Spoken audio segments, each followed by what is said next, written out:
योग के विघ्न, उनसे बचने के उपाय, सात धारणा, आठ ऐश्वर्य तथा योगी की मुक्ति। दत्तात्रेय जी कहते हैं, आत्म साक्षात्कार के समय योगी पुरुष के समक्ष जो विघ्न उपस्थित होते हैं उसका संक्षिप्त में वर्णन करता हूँ। सुनो, उस समय वह सकाम कर्म करना चाहता है और मानवीय भावों को अभिलषित कर अभि अभि मानवीय भावों की अभिलाषा करता है। दान के उत्तमोत्तम फल, स्त्री, विद्या, माया, सोना चांदी आदि धन, सोने आदि के अतिरिक्त वैभव, स्वर्ग लोक, देवत्व, इंद्रत्व, रसायन संग्रह, उसे बनाने की क्रियाएं, हवा में उड़ने की शक्ति, यज्ञ, जल और अग्नि में प्रवेश करना, श्राद्धों तथा समस्त दानों का फल तथा नियम, व्रत, इष्ट पूर्त एवं देव पूजा आदि के मिलने वाले फलों की इच्छा करता है। जब चित्त की ऐसी अवस्था हो तो योगी उसे कामनाओं की ओर से हटाए और परब्रह्म के चिंतन में लगे। ऐसा करने पर उसे विघ्नों से छुटकारा मिल जाता है। उस विघ्नों पर विजय पा लेने के बाद योगी के सामने फिर दूसरे दूसरे सात्विक, राजस और तामस विघ्न उपस्थित होते हैं। प्रातिभ, श्रावण, देव, ब्रह्म और आवर्त, ये पांच उपसर्ग योगियों के योग में विघ्न डालने के लिए प्रकट होते हैं। उनका परिणाम बड़ा कटु होता है। जब संपूर्ण वेदों के अर्थ, काव्य और शास्त्रों के अर्थ, संपूर्ण विद्याएं और शिल्प कला आदि अपने आप योगी की समझ में आ जाए तो प्रतिभा से संबंध रखने के कारण वह प्रातिभ उपसर्ग कहलाता है। जब योगी सहस्त्रों योजन दूर से भी संपूर्ण शब्दों को सुनने और उनके अभिप्रायों को समझने लगता है तब वह श्रवण शक्ति से संबंध रखने के कारण श्रवण उपसर्ग कहा जाता है। जब वह देवताओं की भांति आठों दिशाओं की वस्तुओं को प्रत्यक्ष देखने लगता है तब उसे देव उपसर्ग कहते हैं। जब योगी का मन दोष के कारण सब प्रकार के आचारों से भ्रष्ट हो निराधार भटकने लगता है तब वह ब्रह्म कहलाता है। जल में उठती हुई भंवरे की तरह जब ज्ञान का आवर्त सब और व्याप्त होकर चित्त को नष्ट कर देता है तब वह आवर्त नामक उपसर्ग कहा जाता है। इन महाघोर उपसर्गों से योग का नाश हो जाने के कारण संपूर्ण योगी देवतुल्य होकर भी बारंबार आवागमन में चक्कर में घूमते रहते हैं। इसलिए योगी पुरुष शुद्ध मनोमय उज्ज्वल कंबल ओढ़कर पर ब्रह्म परमात्मा में मन को लगाकर सदा उन्हीं का चिंतन करे। पृथ्वी आदि सात प्रकार की सूक्ष्म धाराएं हैं, उन्हें योगी मस्तक में धारण करे। सबसे पहले पृथ्वी की धारणा है। उसे धारण करने से योगी को सुख प्राप्त होता है। वह अपने को साक्षात पृथ्वी मानता है। अतः पार्थिव विषय गंध का त्याग कर देता है। इसी प्रकार वह जल की धारणा से सूक्ष्म रस का, तेज की धारणा से सूक्ष्म रूप का, वायु की धारणा से स्पर्श का तथा आकाश की धारणा से सूक्ष्म प्रवृत्ति तथा शब्द का त्याग करता है। जब अपने मन से धारणा के द्वारा संपूर्ण भूतों के मन में प्रवेश करता है तब उस मानसी धारणा को धारण करने के कारण उसका मन अत्यंत सूक्ष्म हो जाता है। उसी प्रकार योगवेता पुरुष संपूर्ण जीवों की बुद्धि में प्रवेश करके परम उत्तम सूक्ष्म बुद्धि को प्राप्त करता और फिर उसे त्याग देता है। अलर्क जो योगी इस सातों सूक्ष्म धारणाओं का अनुभव करके उन्हें त्याग देता है उसको इस संसार में फिर नहीं आना पड़ता। जितात्मा पुरुष क्रमशः इन सातों धारणाओं के सूक्ष्म रूप को देखे और त्याग करता जाए। ऐसा करने से वह परम सिद्धि को प्राप्त होता है। राजन योगी पुरुष जिस भूत में राग करता है उसमें आसक्त होकर नष्ट हो जाता है। इसलिए इन समस्त सूक्ष्म भूतों को परस्पर संसर्ग जानकर जो उन्हें त्याग देता है उसे परम पद की प्राप्ति होती है। पांचों भूत और मन बुद्धि के इन सातों सूक्ष्म रूपों का विचार कर लेने पर उसके प्रति वैराग्य होता है, जो सद्भाव का ज्ञान रखने वाले पुरुष की मुक्ति का कारण बनता है। जो गंध आदि विषयों में आसक्त होता है उसका विनाश हो जाता है और उसे बारंबार संसार में जन्म लेना पड़ता है। योगी पुरुष इन सातों धारणाओं को जीत लेने के बाद यदि चाहे तो किसी भी सूक्ष्म भूत में लीन हो सकता है। देवता, असुर, गंधर्व, नाग और राक्षसों के शरीर में भी वह लीन हो जाता है, किंतु कहीं भी आसक्त नहीं होता। अणिमा, लधिमा, महिमा प्राप्ति का प्राकाम्य, ईशित्व, वशित्व और कामावसायित्य, इन 8 ईश्वरीय गुणों को जो निर्वाण की सूचना देने वाले हैं योगी प्राप्त करता है। सूक्ष्म से सूक्ष्म रूप धारण करना अणिमा है और शीघ्र से शीघ्र कोई काम कर लेना लधिमा नामक गुण है। सबके लिए पूजनीय हो जाना महिमा कहलाता है। जब कोई भी वस्तु अप्राप्य न रहती हो वह प्राप्ति नामक सिद्धि है। सर्वत्र व्यापक होने से योगी को प्राकाम्यक नामक सिद्धि की प्राप्ति मानी जाती है। जब वह सब कुछ करने में समर्थ ईश्वर हो जाता है तो उसकी वह सिद्धि ईशित्व कहलाती है। सबको वश में कर लेने से वशित्व की सिद्धि होती है। वह योगी का 7वां गुण है, जिसके द्वारा इच्छा के अनुसार कहीं भी रहना आदि सब काम हो सके उसका नाम कामावात्सायित्व है। ये ऐश्वर्य के साधनभूत 8 गुण हैं। मुक्त होने से उसका कभी जन्म नहीं होता, वह वृद्धि और नाश को भी नहीं प्राप्त होता, न तो उसका क्षय होता है और न परिणाम। पृथ्वी आदि भूत समुदाय से न तो वह काटा जाता है, न भीग कर गलता है, न जलता है और न सूखता है। शब्द आदि विषय भी उनको लुभा नहीं सकते, उसके लिए शब्द आदि विषय हैं ही नहीं। न तो वह उसका भोगता है या न उनसे उसका संयोग होता है। जैसे अन्य खोटे द्रव्यों से मिला और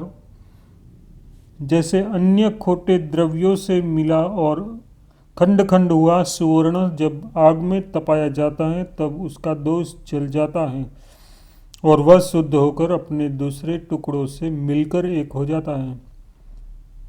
उसी प्रकार यत्नशील योगी जब योगाग्नि से तपता है तब अंतःकरण के समस्त दोष जल जाने के कारण ब्रह्म के साथ एकता को प्राप्त हो जाता है। फिर वह किसी से पृथक नहीं रहता। जैसे आग में डाली हुई आग उसमें मिलकर एक हो जाती है, उसका वही नाम और वही स्वरूप हो जाता है। फिर उसको विषय रूप से पृथक नहीं किया जा सकता। उसी तरह उसके पाप दग्ध हो गए हैं। वह योगी पर ब्रह्म के साथ एकता को प्राप्त होने पर फिर वह कभी उसके पृथक नहीं होता। जैसे जल में डाला हुआ जल उनके साथ मिलकर एक हो जाता है, उसी प्रकार योगी का आत्मा परमात्मा में मिलकर तदाकार हो जाता है। योगचर्या, प्रणव की महिमा तथा अरिष्टों का वर्णन और उनसे सावधान होना। अलर्क बोले, भगवान, अब मैं योग के आचार व्यवहार का यथार्थ वर्णन सुनना चाहता हूँ। वह किस प्रकार ब्रह्म के मार्ग का अनुसरण करके कभी कलेश में नहीं पड़ता। दत्तात्रेय जी ने कहा, राजन, ये जो मान और अपमान है ये साधारण मनुष्यों को प्रसन्नता और उद्वेग देने वाले होते हैं। उन्हें मान से प्रशंसा और अपमान से उद्वेग होता है, किंतु योगी उन दोनों की दोनों को ही ठीक उल्टे अर्थ में ग्रहण करता है। अतः वे उसकी सिद्धि में सहायक होते हैं, जिस योगी के लिए मान और अपमान को विष एवं अमृत के रूप में बतलाया गया है। इनमें अपमान तो अमृत है और मान भयंकर विष। योगी मार्ग को भली भांति देख कर पैर रखे, वस्त्र से छानकर जल पिए, सत्य वचन बोले और बुद्धि से विचार करके जो ठीक जान पड़े उसका चिंतन करे। योग वेता पुरुष आतिथ्य श्राद्ध यज्ञ देवयात्रा तथा उत्सव में न जाए। कार्य की सिद्धि के लिए किसी बड़े आदमी के यहाँ भी कभी न जाए। जब गृहस्थ के यहाँ रसोई घर में धुआं न निकलता हो, आग बुझ गई हो और घर के सब लोग खा पी चुके हो, उस समय योगी भिक्षा के लिए जाए। परंतु प्रतिदिन एक ही घर पर न जाए। योग में प्रवृत्त रहने वाला पुरुष सत्पुरुषों के मार्ग को कलंकित न करते हुए प्रायः ऐसा व्यवहार करे जिससे लोग उनका सम्मान करें। तिरस्कार सम्मान न करे, तिरस्कार ही करे। वह गृहस्थों के यहाँ से अथवा घूमते फिरते रहने वाले लोगों के घरों से भिक्षा ग्रहण करे। उनमें भी पहली यथार्थ गृहस्थ के घर की भिक्षा ही सर्वश्रेष्ठ एवं मुख्य है। जो गृहस्थ विनीत, श्रद्धालु, जितेंद्रिय, श्रोत्रिय एवं उदार हृदय वाले हो, उसके यहाँ योगी को सदा भिक्षा के लिए जाना चाहिए। इसके बाद जो दुष्ट और पतित न हो, ऐसे अन्य लोगों के यहाँ भी वह भिक्षा के लिए जा सकता है, परंतु छोटे वर्ण के लोगों के यहाँ भिक्षा मांगना निष्कुष्ट वृत्ति मानी जा गई है।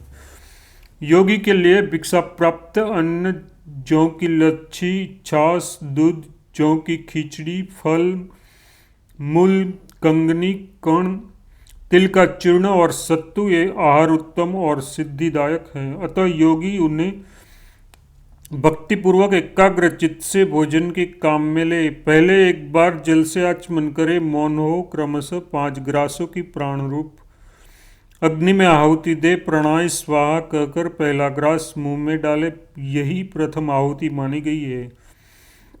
इसी प्रकार अपानाय स्वाहा ये दूसरी, समानाय स्वाहा ये तीसरी, उदानाय स्वाहा ये चौथी और व्यानाय स्वाहा ये 5वीं आहुति है। फिर प्राणायाम के द्वारा उन्हें पृथक करे, शेष अन्न इच्छा अनुसार भोजन करे। भोजन के अंत में फिर एक बार आचमन करे, तत्पश्चात हाथ मुंह धोकर हृदय का स्पर्श करे। चोरी न करना, ब्रह्मचर्य का पालन, त्याग, लोभ का अभाव और अहिंसा ये भिक्षुकों के 5 व्रत हैं। क्रोध का अभाव, गुरु की सेवा, पतिव्रत, पवित्रता, हल्का भोजन और प्रतिदिन स्वाध्याय ये 5 उनके नियम बतलाए गए हैं। जो योगी ये जानने योग्य हैं वह जानने योग्य हैं। इस प्रकार भिन्न भिन्न विषयों की जानकारी के लिए लालायित सा होकर इधर उधर विचरता रहे। वह हजारों कल्पों में भी ज्ञातव्य वस्तुओं नहीं पा सकता। आसक्ति का त्याग करे, क्रोध को जीतकर स्वल्पाहारी और जितेंद्रिय हो, बुद्धि से इंद्रियों को रोककर मन को ध्यान में लगाए। योग युक्त रहने वाला योगी सदा एकांत स्थानों में, गुफाओं में और वनों में भली भांति ध्यान करे।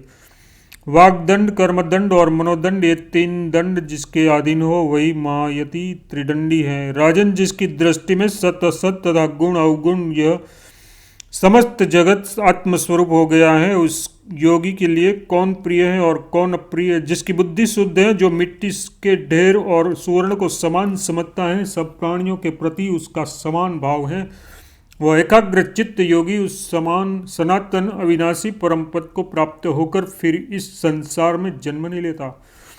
वेदों से संपूर्ण यज्ञ कर्म श्रेष्ठ हैं। यज्ञों से जप से ज्ञान मार्ग और उससे आसक्ति एवं राग से रहित ध्यान श्रेष्ठ हैं। ऐसे ध्यान के प्राप्त हो जाने पर सनातन ब्रह्म की उपलब्धि होती है। जो एकाग्र चित्त पर ब्रह्मपरायण, प्रमाद रहित, पवित्र, एकांत प्रिय और जितेंद्रिय होता है, वही परमात्मा इस योग को पाता है और फिर अपने उस योग से ही वह मोक्ष प्राप्त कर लेता है। दत्तात्रेय जी कहते हैं, जो योगी इस प्रकार भली भांति योगचर्या में स्थिर होते हैं, उन्हें सैकड़ों जन्मों में भी अपने पद से विचलित नहीं किया जा सकता।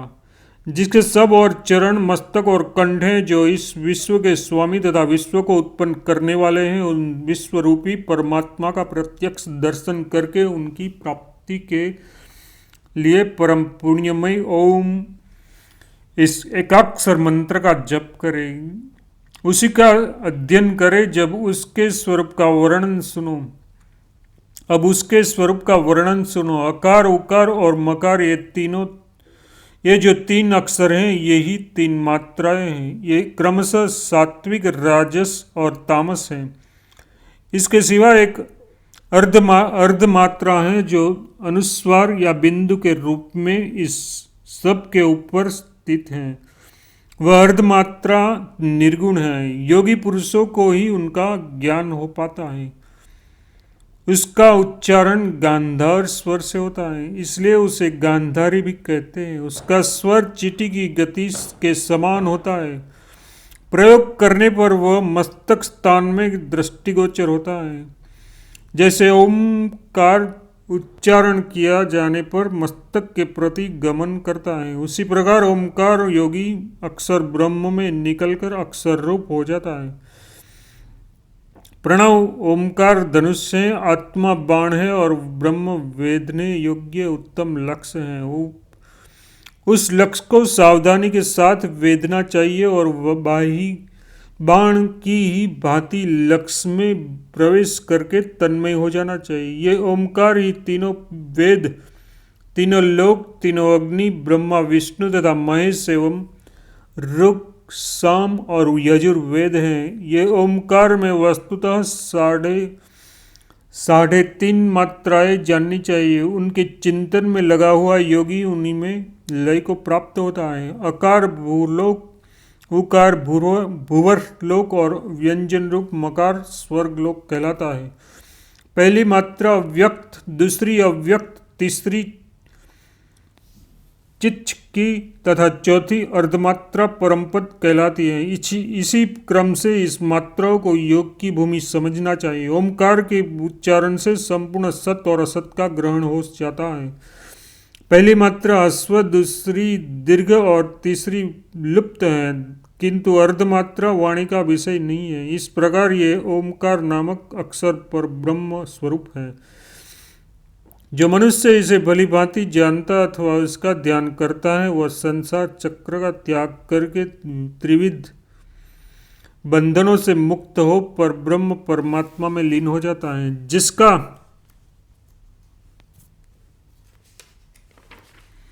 कर्म बंधन क्षीण नहीं हुआ है, वह अरिष्ट से अपनी मृत्यु जानकर प्राण त्याग के समय भी योग का चिंतन करे। इससे वह दूसरे जन्म में पुनः योगी होता है। इसलिए जिसका योग सिद्ध नहीं हुआ है वह तथा जिसका योग सिद्ध हो चुका है, वह भी सदा मृत्यु सूचक अरिष्टों को जाने, जिससे मृत्यु के समय उसे कष्ट न उठाना पड़े। महाराज, अब अरिष्टों का वर्णन सुनो। मैं उन अरिष्टों को बतलाता हूँ जिससे देखने से योगवेदा पुरुष अपनी मृत्यु को जान लेता है। जो मनुष्य देवमार्ग मतलब आकाश, गंगा, ध्रुव, शुक्र, चंद्रमा की छाया और अरुंधति को नहीं देख पाता, वह 1 वर्ष के बाद जीवित नहीं रहता। जो सूर्य के मंडल को किरणों से रहित और अग्नि को किरण मालाओं से मंडित देखता है, वह मनुष्य 11 महीने से अधिक नहीं जी सकता। जो स्वप्न में वमन, मूत्र और विष्ठा के भीतर सोने और चांदी का प्रत्यक्ष दर्शन करता है, उसकी आयु 10 महीने तक की ही है। जो प्रेत, पिशाच आदि गंधर्व, नगर तथा सुवर्ण के वृक्ष देखने लगता है, वह 9 महीनों तक जीवित रहता है। जो अकस्मात स्थूल शरीर से दुर्बल शरीर का हो जाता है या दुर्बल से स्थूल हो जाता है तथा जिसकी प्रकृति सहसा बदल जाती है, उसका जीवन 8 महीने तक ही रहता है। धूल या कीचड़ में पैर रखने पर जिसकी एड़ी या पदाग्रह भाग का चिन्ह खंडित दिखाई दे, वह 7 मास तक जीवित रहता है। यदि गिद्ध, कबूतर, उल्लू, कौवा, मांसखोर पक्षी या नीले रंग का पक्षी मस्तक पर बैठ जाए तो वह 6 मास आयु शेष रहने की सूचना देता है। यदि कौवा आकर चोंच मारे या धूल की वर्षा से आहत होना पड़े तथा अपनी छाया और तरह की दिखाई दे, अपनी छाया और तरह की दिखाई दे तो वह 4-5 महीना ही जीवित रहता है।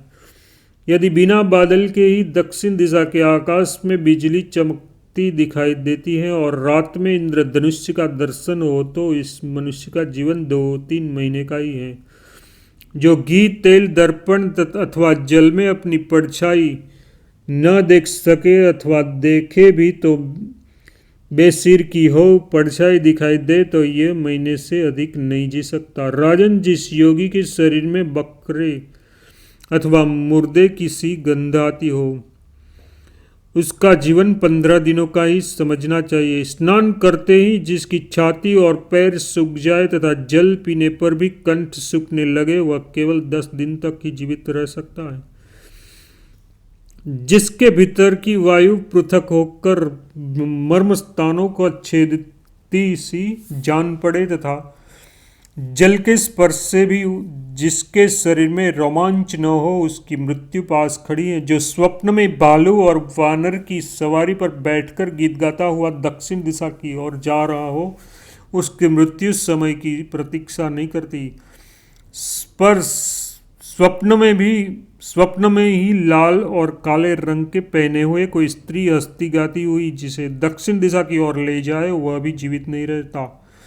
यदि स्वप्न में नंगा एवं मुंडाया हुआ कोई महाबली मनुष्य हंसता और उछलता कुत्ता दिखाई दे तो समझना चाहिए कि मौत आ गई।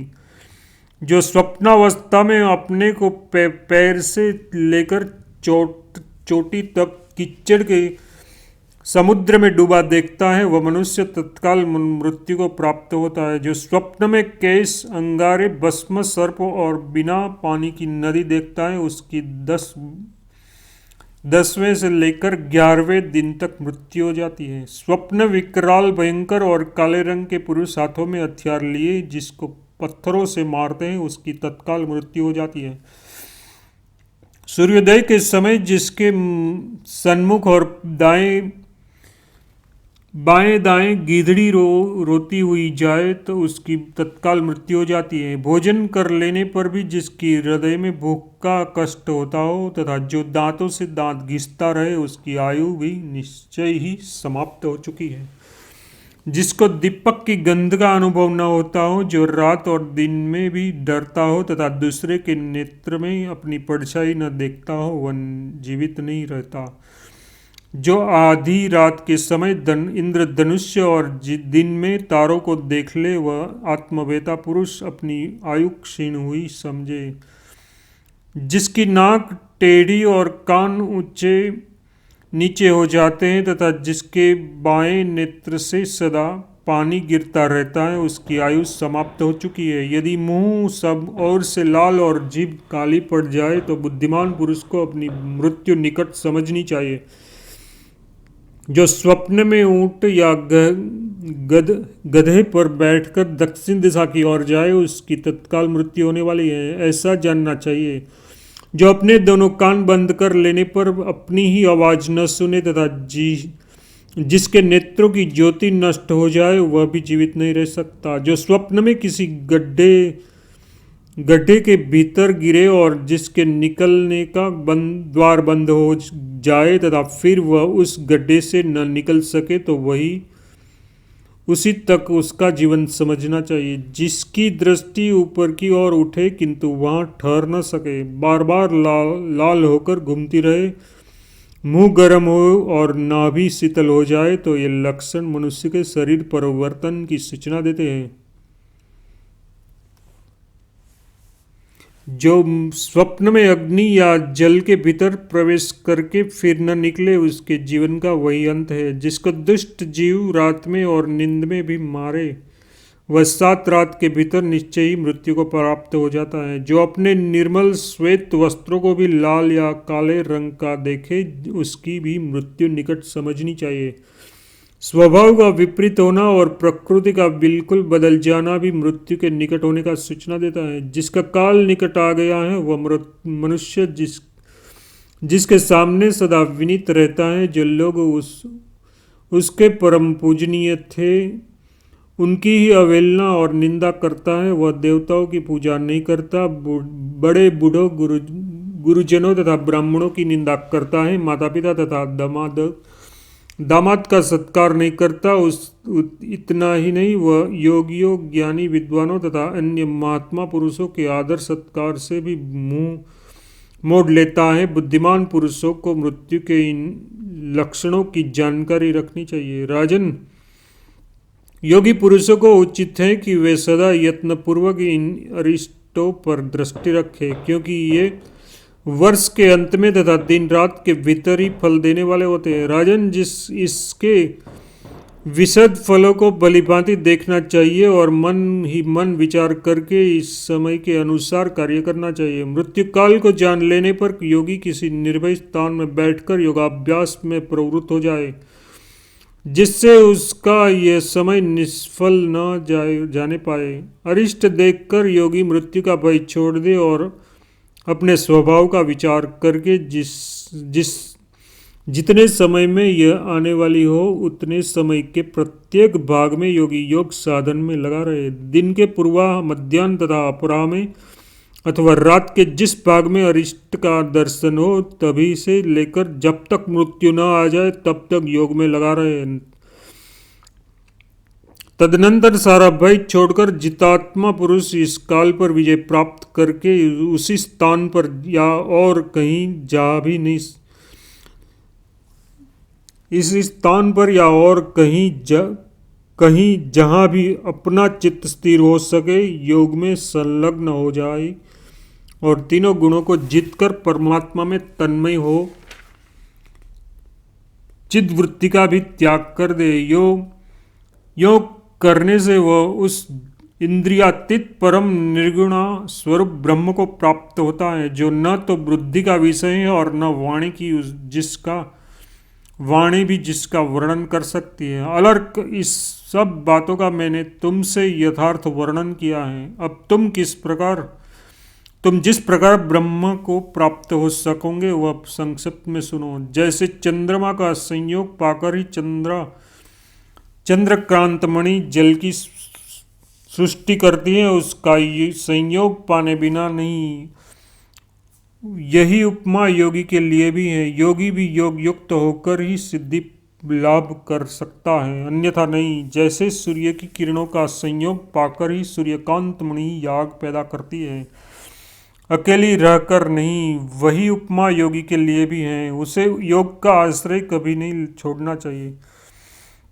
जैसे चींटी, चूहा, नेवला, छिपकली और गौरैया, ये सब घर में गृह स्वामी के ही भांति रहते हैं और घर गिर जाने पर अन्यत्र चल देते हैं, किंतु घर के गिरने का दुख केवल स्वामी को ही होता है। उन सबको उनके लिए कुछ भी कष्ट नहीं होता। योग की सिद्धि के लिए भी यही उपमा है। यथार्थ योगी को अपने गृह, वैभव और शरीर आदि के प्रति तनिक भी ममता नहीं रखनी चाहिए। हरिण के बच्चे के मस्तक पर जब सींग उगने लगता है, तब पहले उसका अग्रभाग तल के समान दिखाई देता है, फिर वह उस हरिण के साथ ही साथ बढ़ता है। उस दृष्टांत पर विचार करने से योगी सिद्धि को प्राप्त होता है। यथार्थ उससे भी धीरे धीरे अपनी योग साधना बढ़ानी चाहिए। जैसे मनुष्य रोग से पीड़ित होने पर भी अपनी इंद्रियों से काम लेता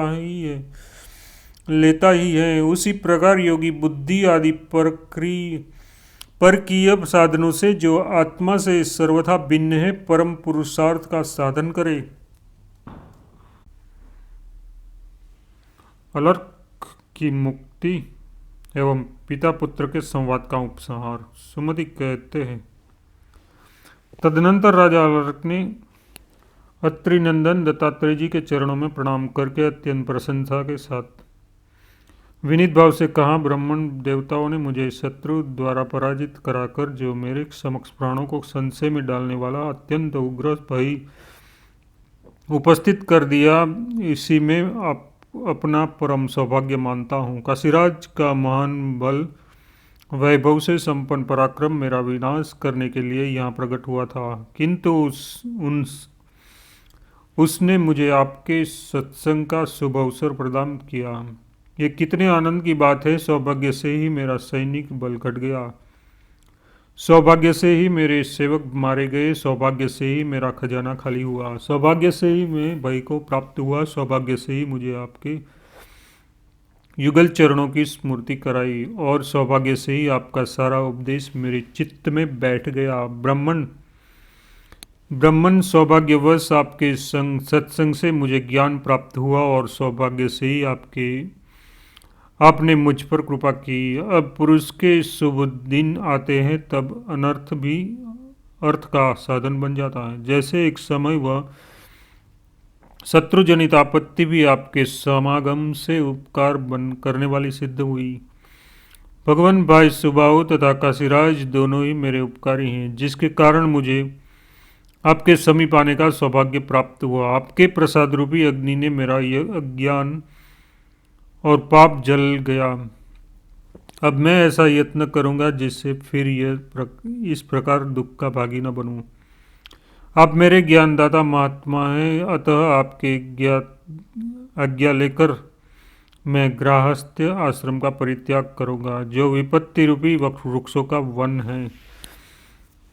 दत्तात्रेय जी बोले, राजेंद्र जाओ, तुम्हारा कल्याण हो। मैंने ऐसा तुम्हें बताया है, जिसके अनुसार ममता और अहंकार से रहित जो मोक्ष के लिए विचरते हो रहो।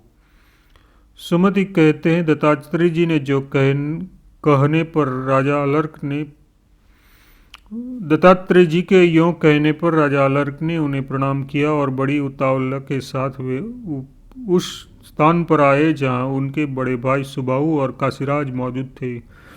महाबाहु वीरवर काशीराज के निकट पहुंचकर अलर्क ने सुबाहु के सामने ही हंसते हुए कहा, राजा की इच्छा रखने वाले काशीराज, अब तुम राज्य की इच्छा रखने वाले काशीराज, अब तुम इस बढ़े हुए राज्य को भोगो, अथवा यदि तुम्हारी इच्छा हो तो भाई सुबाहु को ही दे डालो। काशीराज ने कहा, अलर्क, तुमने युद्ध के बिना ही राज्य क्यों छोड़ दिया? ये तो क्षत्रियों का धर्म नहीं है, और तुम क्षत्रिय धर्म के ज्ञाता हो। जब अमात्य वर्ग पराजित हो जाए तब राजा स्वयं ही मृत्यु का भय छोड़कर अपने शत्रु को लक्ष्य करके बाण का संधान करे और उसे जीत कर इच्छानुसार श्रेष्ठ भोगों का उपभोग करे। साथ ही परम सिद्धि के लिए बड़े बड़े यज्ञों का अनुष्ठान भी करता रहे। अलर्क बोले, वीर, तुम्हारा कथन ठीक है। पहले मेरे मन में भी ऐसे ही विचार उठे थे, किंतु अब मेरी विपरीत धारणा हो गई है। इसका कारण सुनो नरेश्वर, तुम्हारे भय से अत्यंत दुख पाकर मैंने योगेश्वर दत्तात्रेय जी की शरण ली, और उनकी कृपा से अब मुझे ज्ञान प्राप्त हो गया है।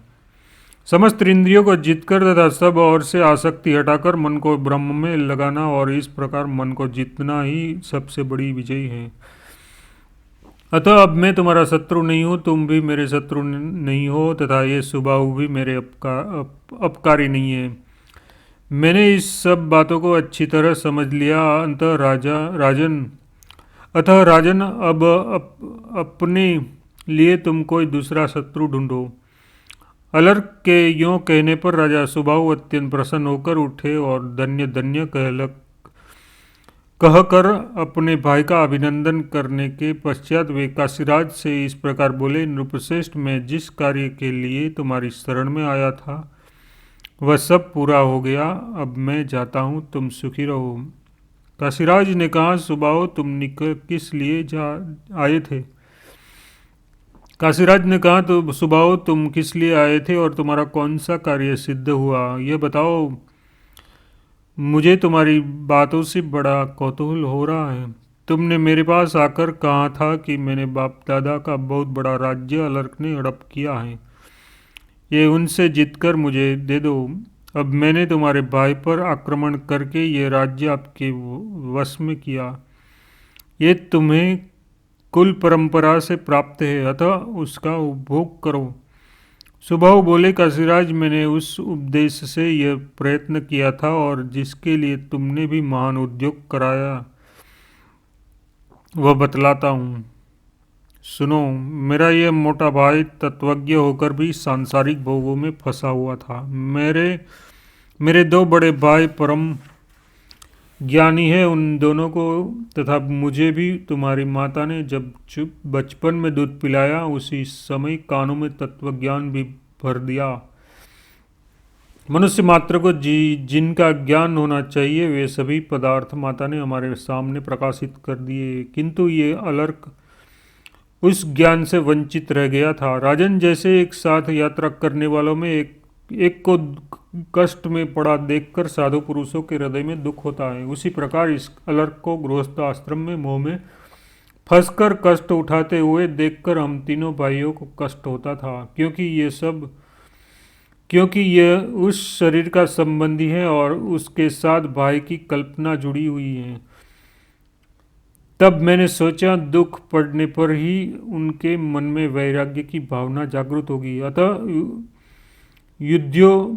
युद्धोग्य के लिए तुम्हारा आश्रय लिया। फिर यह दुख से उसको वैराग्य हुआ और वैराग्य से ज्ञान की प्राप्ति हुई। इस प्रकार जो कार्य मुझे अभिष्ट था वह पूरा हो गया, अतः तुम्हारा कल्याण हो। अब मैं जाता हूँ। मदालसा के गर्भ में रहकर और उनके स्तनों का दूध पीकर ये अलर्क दूसरी स्त्री के पुत्रों द्वारा ग्रहण किए हुई मार्ग पर न जाए, यही विचार कर मैंने तुम्हारा सहारा लिया था। सो सब कार्य पूरा हो गया। अब मैं सिद्धि के लिए जाता हूँ। नरेंद्र, जो लोग कष्ट में पड़े हुए अपने स्वजन बंधु और सुहृदय की उपेक्षा करते हैं वे मेरे विचार से विकलेंद्रिय हैं, उनकी इंद्रियां हाथ पैर आदि बेकार हैं। जो समर्थ सुहृद स्वजन और बंधु के होते हुए धर्म अर्थ काम और मोक्ष से वंचित हो कष्ट भोगता है, वहाँ उसके वे सुहृद आदि ही निंदा के पात्र होते हैं। राजन, तुम्हारे संग में मैंने यह बहुत बड़ा कार्य सिद्ध कर लिया।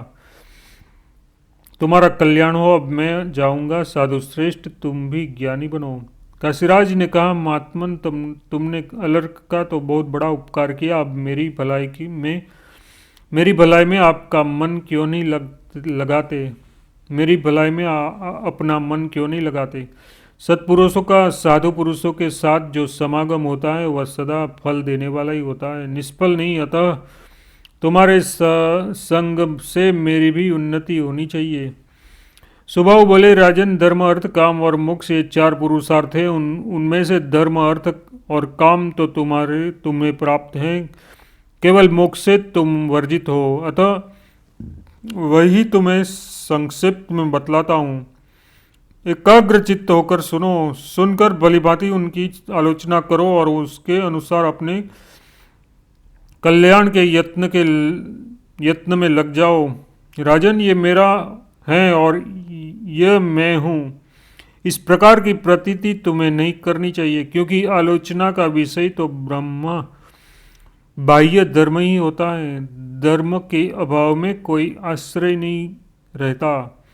अतः मैं ये संज्ञा किसकी है, इस बात का तुम्हें विचार करना चाहिए। बाह्य और आंतरिक तत्व की आलोचना करनी चाहिए।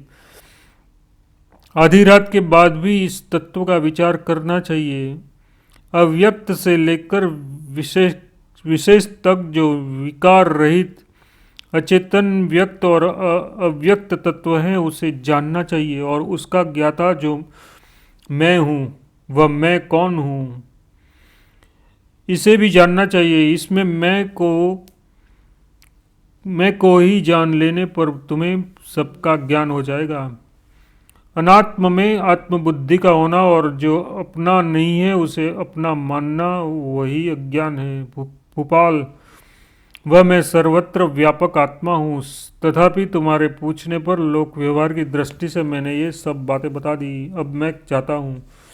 सुमति कहते हैं, काशी नरेश जियो कहकर पूर्व परम बुद्धिमान सुबाहु चले गए। काशीराज ने भी अलर्क का सत्कार करके अपने नगर की राह ली। अलर्क ने अपने ज्येष्ठ पुत्र को राज की गादी पर अभिषिक्त कर दिया और स्वयं सब प्रकार की आसक्तियों का त्याग करके वे आत्मसिद्धि के लिए वन में चले गए।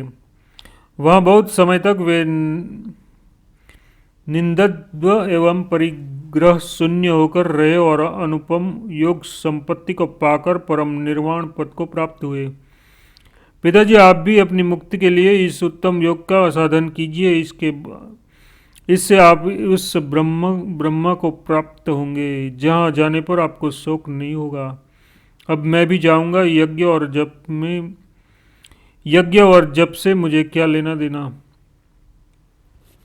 कृतकृत्य पुरुष का प्रत्येक कार्य ब्रह्म भाव की प्राप्ति के लिए ही होता है। अतः आपकी आज्ञा लेकर मैं आ जाता हूँ। अब निंद्वंद एवं परिग्रह शून्य होकर मुक्ति के लिए ऐसा यत्न करूंगा जिसमें मुझे परम संतोष की प्राप्ति हो। पक्षी कहते हैं, जैमिनी, अपने पिता से यूं कहकर और उनकी आज्ञा ले परम बुद्धिमान सुमति सब प्रकार के संग्रह को छोड़कर चले गए। उनके महाबुद्धिमान पिता भी उसी प्रकार क्रमशः वानप्रस्थ आश्रम में जाकर चौथे आश्रम में प्रविष्ट हुए। वहाँ पुत्र से पुनः अपनी भेंट हुई और उन्होंने गुण आदि बंधनों का त्याग करके तत्काल प्राप्त हुई उत्तम बुद्धि से युक्त हो परम सिद्धि प्राप्त की। ब्राह्मण, आपने हम लोगों से जो प्रश्न किया था उसका विस्तार पूर्वक हमने यथावत वर्णन किया। अब आप और क्या सुनना चाहते हैं? मार्कंडेय कौष्टुकी संवाद का आरंभ। प्राकृत सर्ग का वर्णन। जैमिनी बोले, श्रेष्ठ परीक्षगण, आपने प्रवृत्ति और निवृत्ति दो प्रकार के वैदिक कर्म बतलाते हुए मुझे बहुत सुंदर उपदेश दिया है। अहो, पिता की कृपा से आप लोगों का ज्ञान ऐसा है जिससे त्रियोग योनि को प्राप्त होकर भी आपने मोह का त्याग कर दिया। आप लोग धन्य हैं, क्योंकि उत्तम सिद्धि की प्राप्ति के लिए आप लोगों का मन आज भी पूर्वावस्था में ही स्थित है। विषय जनित मोह उसे विचलित नहीं कर पाते। मेरा बड़ा भाग्य है कि महर्षि मार्कंडेय जी ने मुझे आप लोगों का परिचय दिया। आप सब प्रकार के संदेहों का निवारण करने में सबसे श्रेष्ठ हैं। इस अत्यंत संकटपूर्ण संसार में भटकते हुए मनुष्यों को बिना तपस्या किए आज जैसे संतों का सत्संग प्राप्त होना दुर्लभ है। आप जैसे संतों का सत्संग प्राप्त होना दुर्लभ है।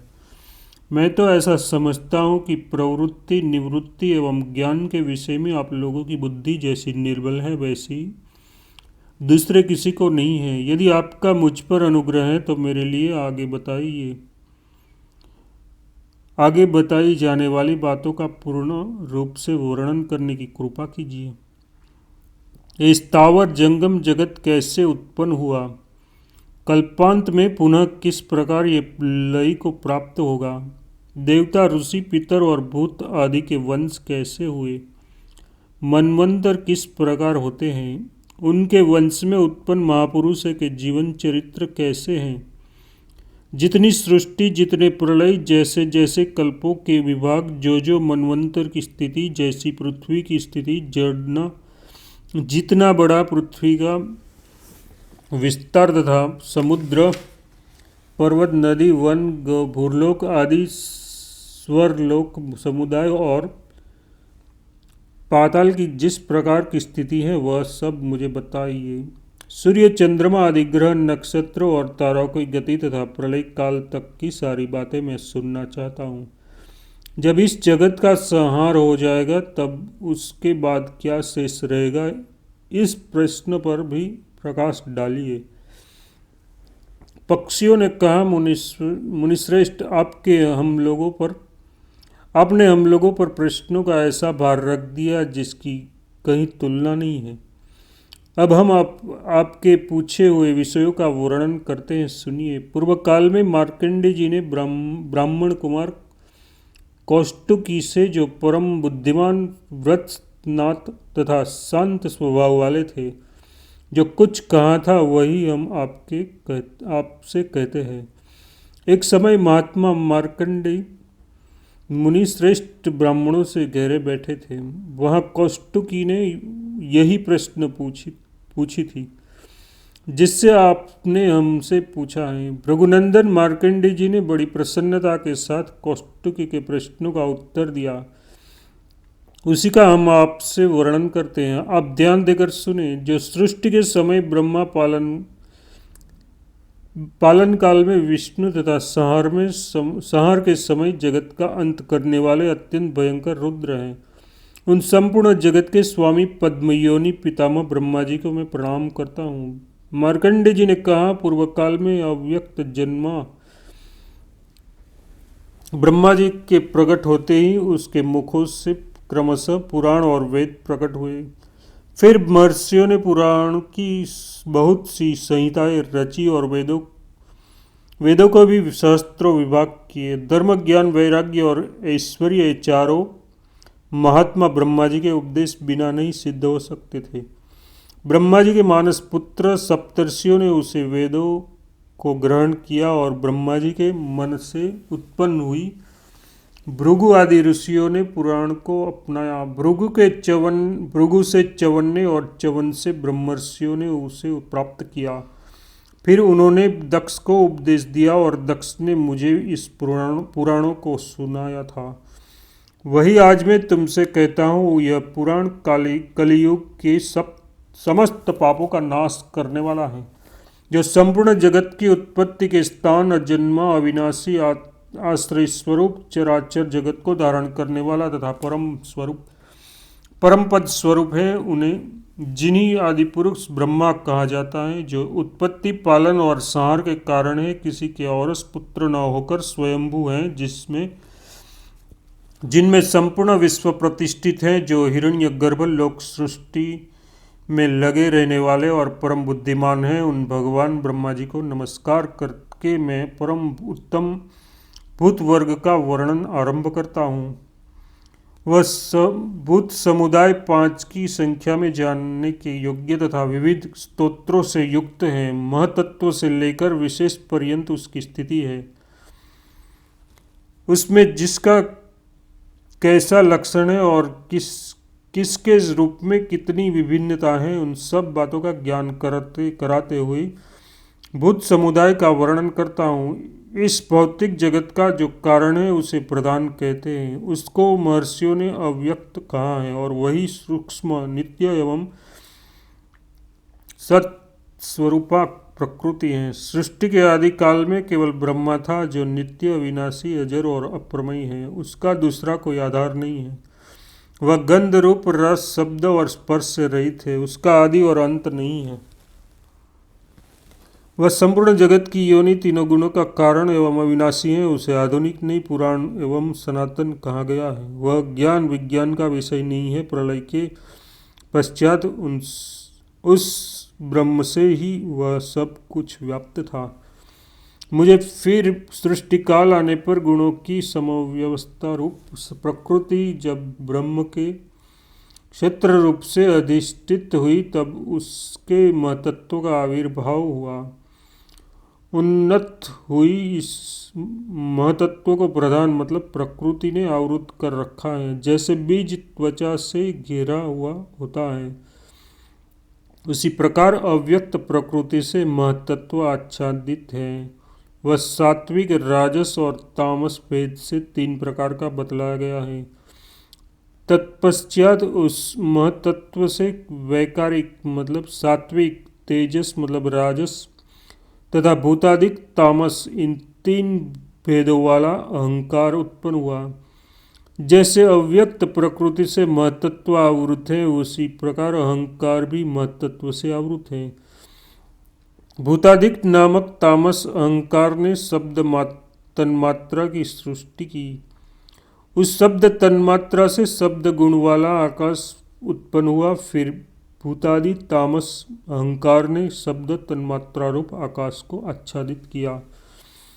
उससे स्पर्श तन्मात्रा की सृष्टि हुई, जिससे बलवान वायु का प्रागट्य हुआ। वायु का गुण स्पर्श माना गया है। शब्द तन्मात्रा रूप आकाश ने जब स्पर्श तन्मात्रा वाले वायु को आच्छादित किया, तब वायु ने भी विकृत होकर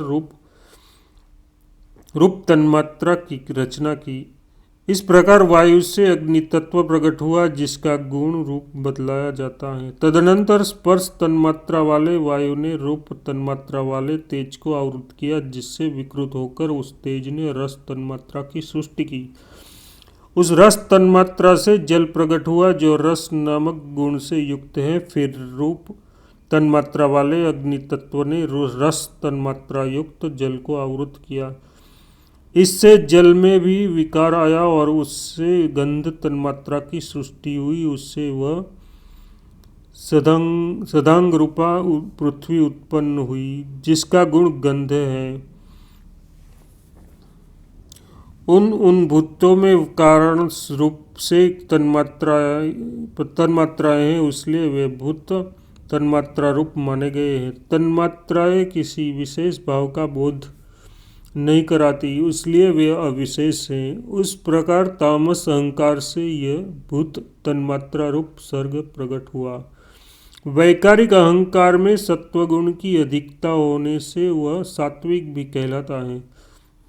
उससे एक ही साथ वैकारिक सर्ग की उत्पत्ति होती है। 5 इंद्रिया और 5 कर्मेंद्रिया तेजस मतलब राजस अहंकार से उत्पन्न बतलाई जाती हैं, और उसके अधिष्ठाता 10 देवता वैकारिक मतलब सात्विक अहंकार से प्रकट हुए हैं। 11वें मन को भी वैकारिक सर्ग में ही जानना चाहिए। इस प्रकार मन तथा इंद्रिया अधिष्ठाता देवता वैकारिक माने गए हैं। श्रवण, त्वचा, नेत्र, जिह्वा और नासिका ये 5 इंद्रिया शब्दादिक विषयों का ज्ञान कराने के लिए हैं, इसलिए उन्हें ज्ञानेंद्रिय कहते हैं। दोनों पैर, गुदा, उपस्थ दोनों हाथ और वाक वे 5 कर्मेंद्रिया हैं।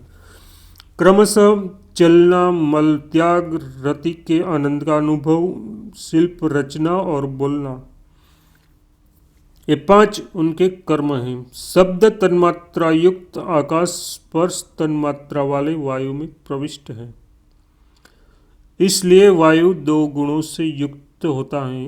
उनका अपना गुण स्पर्श है, उसके साथ आकाश का शब्द भी रहता है। उस प्रकार शब्द और स्पर्श ये 2 गुण रूप में प्रवेश करते हैं, इसलिए अग्नि शब्द, स्पर्श और रूप इन 3 गुणों से युक्त होती है। फिर शब्द, स्पर्श और रूप इन 3 का रस में प्रवेश होता है, इसलिए रसात्मक जल को 4 गुणों से युक्त समझना चाहिए। इसी प्रकार शब्द, स्पर्श, रूप और रस ये चारों गंध में प्रवेश करते हैं और उससे मिलकर सब और से पृथ्वी को आवृत कर लेते हैं। इसलिए पृथ्वी 5 गुणों से युक्त है और सब भूतों में स्थूल दिखाई देती है। ये 5 भूत शांत, घोर और मूढ़ हैं, यथार्थ सुख, दुख एवं मोह से युक्त हैं, इसलिए ये विशेष कहलाते हैं। परस्पर मिलने से सभी भूत शांत, घोर और मूढ़ प्रतीत होते हैं, किंतु पृथक विचार करने पर पृथ्वी और जल शांत हैं, तेज और वायु घोर हैं तथा आकाश मूढ़ है। परस्पर प्रवेश करने पर ये एक दूसरे को धारण करते हैं। ये महतत्व से लेकर विशेष पर्यंत सभी भूत एक दूसरे से मिलकर और परस्पर आश्रित हो एक संधान को ही अपना लक्ष्य बना। जब पूर्ण रूप से एक हो जाते हैं तब पुरुष से अधिष्ठित होने के कारण प्रधान तत्व के संबंध में अंड की उत्पत्ति करते हैं। वह महान अंड जल के बुलबुले के समान क्रमशः बढ़ता है और जल पर स्थित रहता है। उस प्राकृतिक अंड में ब्रह्मा नाम से प्रसिद्ध क्षेत्रज्ञ पुरुष भी वृद्धि को प्राप्त होता है। वे ब्रह्मा ही सबसे प्रथम शरीरधारी होने के कारण पुरुष कहलाते हैं। भूतों के आदि कर्ता ब्रह्मा जी सबसे पहले प्रकट हुए। उन्होंने चराचर सहित संपूर्ण त्रिलोकी को व्याप्त कर रखा है। अंड के गर्भ में स्थित उन महात्मा ब्रह्मा जी के लिए मेरु पर्वत ही गर्भ को ढकने वाली झिल्ली हुआ। अन्य पर्वत जरायु जैर हुए तथा समुद्र ही उन गर्भाशय का जल था। उस अंड में ही देवता, असुर और मनुष्यों सहित संपूर्ण जगत उत्पन्न हुआ तथा पर्वत, द्वीप, समुद्र और नक्षत्र मंडल के साथ त्रिभुवन का आविर्भाव हुआ। ये वह अंड क्रमशः जल, अग्नि, वायु, आकाश तथा तामस अहंकार के द्वारा 12 से आवृत है। ये आवरण उनकी अपेक्षा दूसरे 10 गुणों के बड़े हैं। आवरण एक की अपेक्षा दूसरे 10 गुणे बड़े हैं। तामस अहंकार उससे 10 गुणे बड़े महत्त्व के द्वारा आवृत है और महत्त्व भी उन सब के साथ अव्यक्त प्रकृति के द्वारा घेरा हुआ है। इस प्रकार इस 7 प्राकृतिक आवरणों से यह अंड आवृत है। इस तरह वे 8 प्रकृतियां एक दूसरे को आवृत करके स्थित है। यह प्रकृति नित्य है और उसके भीतर वे ही पुरुष हैं जो तुम्हें ब्रह्मा के नाम से बताए गए हैं। अब संक्षेप में पुनः उस विषय का वर्णन सुनो। जैसे कोई पुरुष जल में डूबकर फिर निकलते समय जल को फेंकता है, उसी प्रकार भगवान ब्रह्मा जी भी प्रकृति को हटाते हुए उससे प्रकट होते हैं। अव्यक्त प्रकृति को क्षेत्र बताया गया है और ब्रह्मा जी क्षेत्रज्ञ कहलाते हैं। यह संपूर्ण जगत क्षेत्रज्ञ रूपी है, ऐसा समझना चाहिए। इस प्रकार ये प्राकृत सर्ग का वर्णन हुआ। उसके भीतर अधिष्ठाता रूप से क्षेत्रज्ञ विराजमान रहता है। प्राकृतिक सर्ग ही प्रथम सृष्टि है। एक ही परमात्मा के त्रिविध रूप, ब्रह्मा जी की आयु आदि का मान तथा सृष्टि का संक्षिप्त वर्णन। कौष्टुकी ने कहा, भगवान आपने ब्रह्मा जी की उत्पत्ति का यथार्थ वर्णन किया तथा महात्मा ब्रह्मा जी के प्रादुर्भाव की बात भी बतलाई। भृगुकुल नंदन, अब मैं आपसे यह सुनना चाहता हूँ कि प्रलय के अंत में जबकि सबका उपसंहार ही हो जाता है और प्राणियों की सृष्टि नहीं हुई होती, क्या शेष रहता है अथवा कुछ रहता ही नहीं। मार्कंडेय जी बोले, मुने, जब यह संपूर्ण जगत प्रकृति में लीन होता है उस समय की स्थिति को विद्वान पुरुष प्राकृत प्रलय कहते हैं।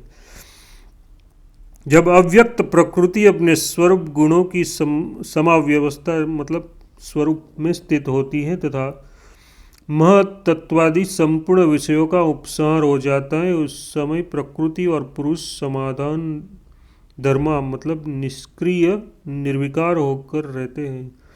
उस समय सत्व और तम समान रूप में और परस्पर ओतप्रोत रहते हैं तथा जैसे तिल में तेल और दूध में घी रहता है, उसी प्रकार तमोगुण और सत्वगुण में रजोगुण तुला मिला होता है। जब परमेश्वर की योग दृष्टि से प्रकृति में क्षोभ होता है तब महान अंड के भीतर से ब्रह्मा जी प्रकट होते हैं। ये बात तुम्हें बतलाई जा चुकी है। यद्यपि ब्रह्मा जी संपूर्ण जगत की उत्पत्ति के स्थान और निर्गुण है, तथापि रजोगुण का उपभोग करते हुए सृष्टि में प्रवृत्त होते हैं और ब्रह्मा जी के कर्तव्य का पालन करते हैं। फिर परमेश्वर सत्वगुण के उत्कर्ष से युक्त हो श्री विष्णु का स्वरूप धारण कर धर्मपूर्वक प्रजा का पालन करते हैं। फिर तमोगुण की अधिकता से युक्त हो रुद्र रूप धारण करके संपूर्ण जगत का संहार करते हैं और निश्चिंत सोते हैं। इस प्रकार सृष्टि, पालन और संहार इन तीनों कालों में 3 गुणों से युक्त होकर भी वे परमेश्वर वास्तव में निर्गुण ही है। जैसे खेती हर पहले बीज को बोता, फिर पौधे की रक्षा करता और अंत में खेती पक जाने पर उसे काटता है, उस प्रकार कार्यों के अनुसार बोने वाला, रक्षा करने वाला और काटने वाला ये 3 नाम धारण करता है। उसी प्रकार एक ही परमेश्वर भिन्न भिन्न कार्यों के अनुसार ब्रह्मा, विष्णु तथा रुद्र नाम धारण करते हैं।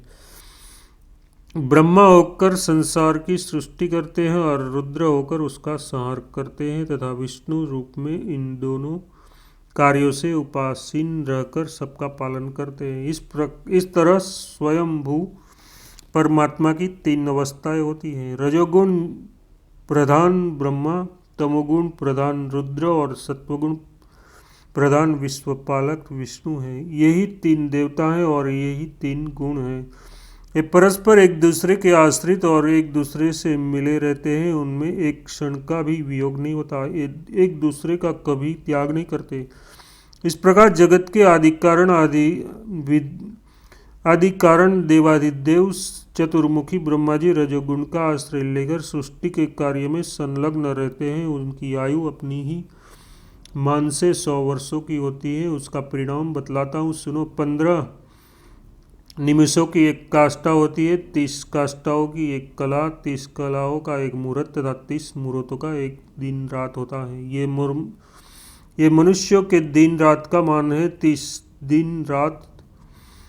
दिन रात व्यतीत होने पर 2 पक्ष अथवा 1 मास पूर्ण होता है। 6 मासों का एक अयन और 2 अयनों का एक वर्ष होता है। 2 अयनों का नाम क्रमशः दक्षिणायन और उत्तरायण है। इस प्रकार मनुष्यों का एक वर्ष, देवताओं का एक दिन रात है। इसमें दिन तो उत्तरायण और रात दक्षिणायन है। देवताओं के 12,000 वर्षों की एक चतुर्युगी होती है, जिससे जैसे सत्ययुग, त्रेता आदि कहते हैं।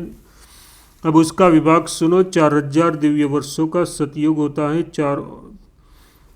400 दिव्य वर्षों की उसकी संध्या और उसने ही इतने ही वर्षों का संध्यांश होता है।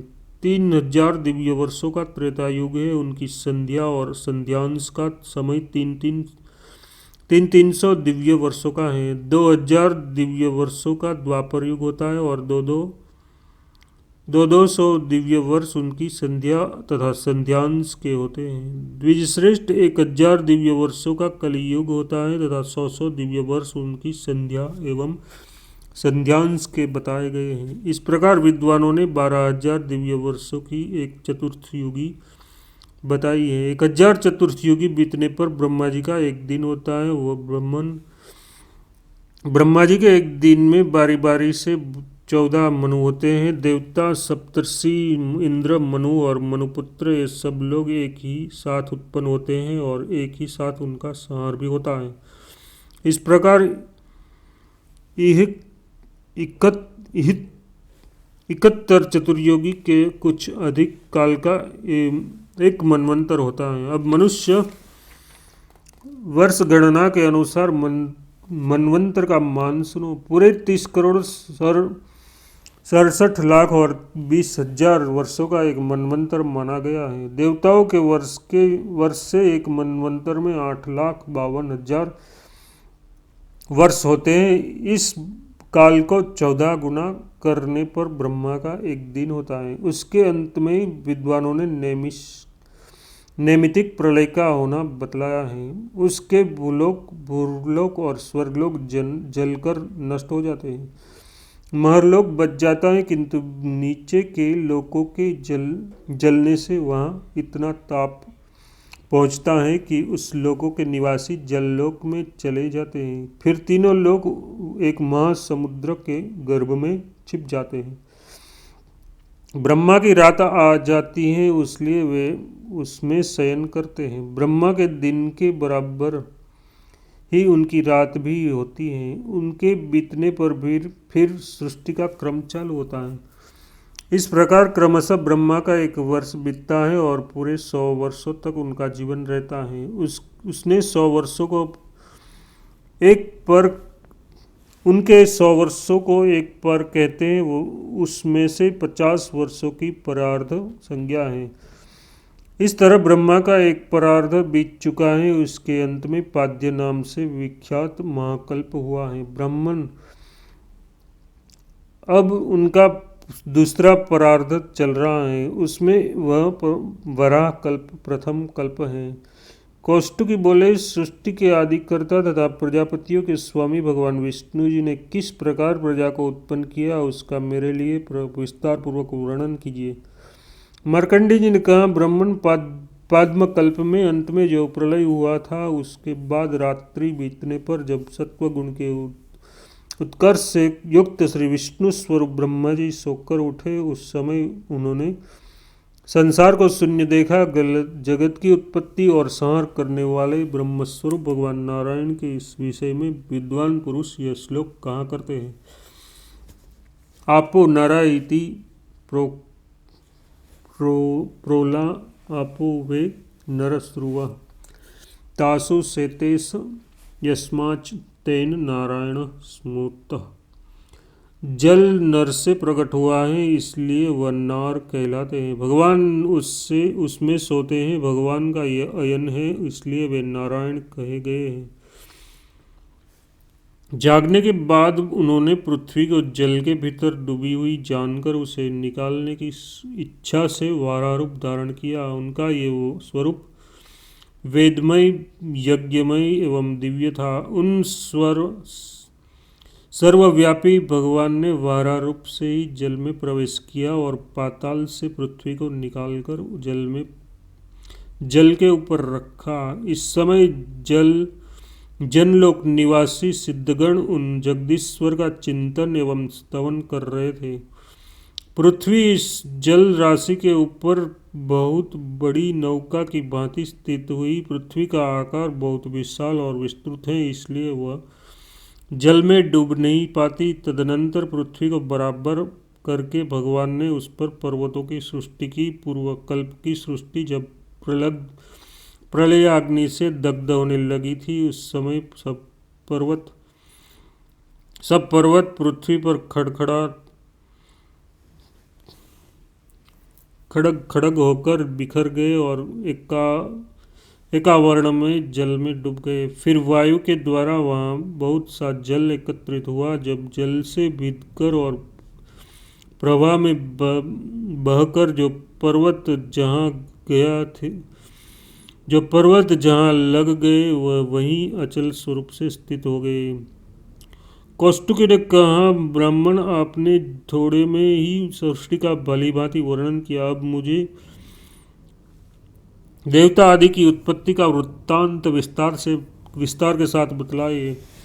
मार्कंडी जी बोले, ब्राह्मण, ब्रह्मा जी ने जब सृष्टि का रचने का विचार किया तब पहले उनसे मानस पुत्रों की उत्पन्न हुई। तदनंतर देवता, असुर, पितर और मनुष्य, इन चारों का उत्पन्न करने की इच्छा से उन्होंने जल में अपने को योग युक्त किया।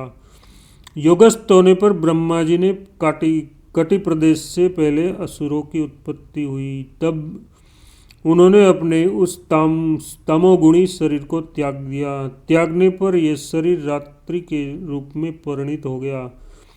फिर दूसरा शरीर धारण करके जब प्रजापति ने सृष्टि का विचार किया तब उन्हें प्रसन्नता हुई। उस अवस्था में उसने मुख से सत्वगुण के उत्कृष्ट से युक्त देवता उत्पन्न हुए। फिर भगवान ब्रह्मा ने उस शरीर को भी त्याग दिया। त्यागने पर वह सत्वप्राय दिन के रूप में परिणित हो गया। तदनंतर पुनः उन्होंने सत्वगुणी शरीर को ही धारण किया। उस समय उन्होंने अपने को सबका पिता माना, इसलिए उनसे पितरों की उत्पत्ति हुई। पितरों की सृष्टि के बाद ब्रह्मा जी ने वह शरीर भी छोड़ दिया। वह छोड़ा हुआ शरीर संध्या काल में रूप में परिणित हुआ, जो दिन और रात के मध्य में स्थित होता है। तत्पश्चात भगवान ब्रह्मा ने रजोगुण की अधिष्ठाता से युक्त दूसरा शरीर धारण किया। उससे मनुष्यों की उत्पत्ति हुई। मनुष्यों की सृष्टि के बाद इस शरीर को भी उन्होंने त्याग दिया। वह शरीर ज्योत्सना काल में रूप में परिणित हुआ, जो रात के अंत और दिन के प्रारंभ में हुआ करता है। इस प्रकार रात, दिन, संध्या और ज्योत्सना काल देवाधिदेव भगवान ब्रह्मा जी के शरीर हैं। ब्रह्मा जी ने अपने प्रथम मुख से गायत्री छंद, ऋग्वेद, त्रिवृत, रथंतर, साम तथा अग्निष्टोम यज्ञ को उत्पन्न किया। दक्षिण मुख से यजुर्वेद, त्रिष्टुप छंद, 10 स्त्रोम तथा बृहस्माक की सृष्टि की। पश्चिम मुख से सामवेद, जगती छंद, पक्षदश, स्तोम, वैरूप, साम तथा अतिरात्र यज्ञ का निर्माण किया और उत्तर मुख से 28वां अथर्व आत्यो याम यज्ञ अनुष्टुप छंद तथा वैराज शाम को प्रकट किया। उन्होंने कल्प के आदि में बिजली, वज्र, मेघ, लाल इंद्रधनुष और पक्षियों की सृष्टि की तथा उसके शरीर से छोटे छोटे अनेक प्राणी उत्पन्न हुए। पूर्व काल में देवता, असुर, पितर और मनुष्य इन चारों की सृष्टि करके पश्चात उन्होंने अन्य स्थावर जंगम प्राणियों को उत्पन्न किया। यक्ष, पिशाच, गंधर्व, अप्सरा, नर, किन्नर, राक्षस, पशु, पक्षी, मृग, सर्प आदि जंगम तथा स्थावर भूतों की सृष्टि की। उनमें से जिनके पूर्व कल्प में जैसे कर्म थे वैसे ही कर्म में वे पुनः पुनः नूतन सृष्टि में प्राप्त करते हैं। हिंसा, अहिंसा, मृगता, क्रूरता, धर्म, अधर्म तथा सत्य, असत्य को वे पूर्व जन्म की भावना के अनुसार ही प्राप्त करते हैं और इस भावना के अनुकूल वस्तु ही उन्हें रुचिकर जान पड़ती है। इंद्रियों के विषयों, भूतों तथा शरीरों में स्वयं ब्रह्मा जी ने ही नानात्व का विधान किया है। उन्हें अनेक रूपों में उत्पन्न किया है। देवता आदि भूतों के नाम और रूप का तथा कार्यों के विस्तार का उन्होंने वेद के शब्दों से ही प्रतिपादन किया है। ऋषियों के नाम भी वेदों से ही निश्चित किए हैं। ब्रह्मा जी की रात्रि का अंत होने पर उन्होंने देवता आदि जिन जिन भूतों की सृष्टि की है उन सबके नाम, रूप और कर्तव्य का ज्ञान भी वेदों से ही प्रदान करते हैं। जिस ऋतु में जिस प्रकार के अनेकों चिन्ह देखे जाते हैं, युगादि में सृष्टि होने पर वे सभी वैसे ही दृष्टिगोचर होते हैं। रात्रि के अंत में जगे हुए अव्यक्त जन्मा ब्रह्मा जी की सृष्टि प्रत्येक कल्प में ऐसी ही होती है।